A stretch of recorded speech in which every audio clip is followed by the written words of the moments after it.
If you've ever listened to Chinese and felt like your brain just shuts down, this video is for you. Because what I'm about to say might sound uncomfortable, but it's the real reason Chinese still feels impossible for most learners. And no, it's not because Chinese is too hard, and it's not because you're bad at languages. Here's the scary part. Most people studying Chinese are doing everything right, and that's exactly why they're stuck.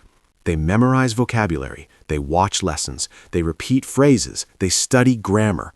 Yet when a real Chinese person speaks, even slowly, everything collapses into noise.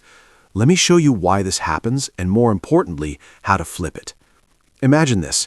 You're listening to a Chinese sentence you've technically learned before. You recognize some words, you've seen them in textbooks, but when they're spoken naturally, your brain doesn't hear words. It hears a fast river of sound with no spaces, no pauses, no mercy. That's because spoken Chinese does not work the way your brain thinks it does, and nobody tells beginners this early enough. Here's the truth. Your brain is trying to translate Chinese into English in real time, and that single habit is silently killing your listening ability. Think about how babies learn language. They don't translate, they don't memorize word lists, they don't ask what something means in another language. They connect sound directly to meaning. But most adult learners never do this with Chinese. Instead, you hear a sentence, your brain panics, it grabs the first word it recognizes, then tries to translate, then falls behind, then gives up. That delay, that tiny hesitation is where comprehension dies. Now here's something most people don't realize. Chinese is not fast. It just feels fast because your brain is waiting for confirmation before it understands. Native speakers don't wait, they predict. When a Chinese person hears the beginning of a sentence, their brain already knows 5 possible endings. They're not listening word by word, they're recognizing patterns. You, on the other hand, are listening like every word is brand new, and that's exhausting. Here's a simple experiment. If I say in English, when I woke up this morning, you already know what might come next. But in Chinese, learners treat every sentence like a surprise attack. So the real problem isn't vocabulary, it's that you've never trained your brain to expect Chinese. That's why subtitles feel comforting. That's why slow audio feels easy. That's why real conversations feel impossible. Your brain is addicted to control, and Chinese spoken does not give you control.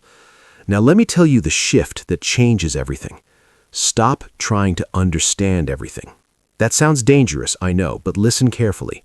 Chinese comes after exposure, not before it. Most learners believe, I'll listen once I understand. Native-level listeners believe, I'll understand because I've listened. This is the reversal nobody talks about. You don't train listening by understanding. You train understanding by listening.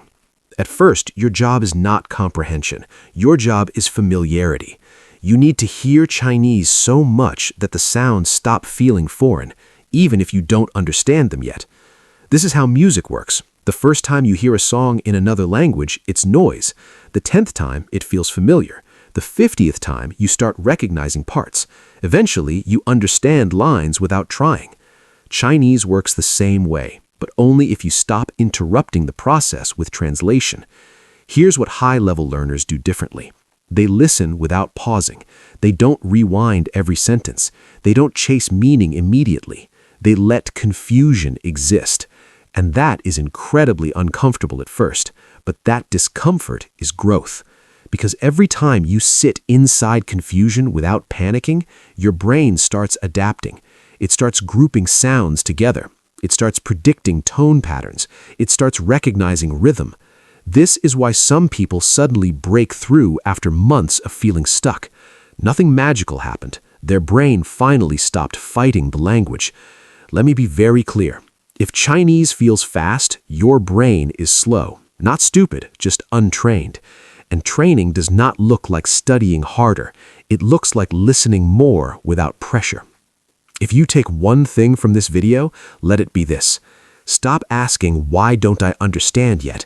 Start asking, have I heard this enough times? Because Chinese rewards patience more than intelligence.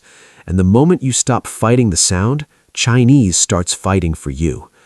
If this made Chinese feel less scary, you're on the right path.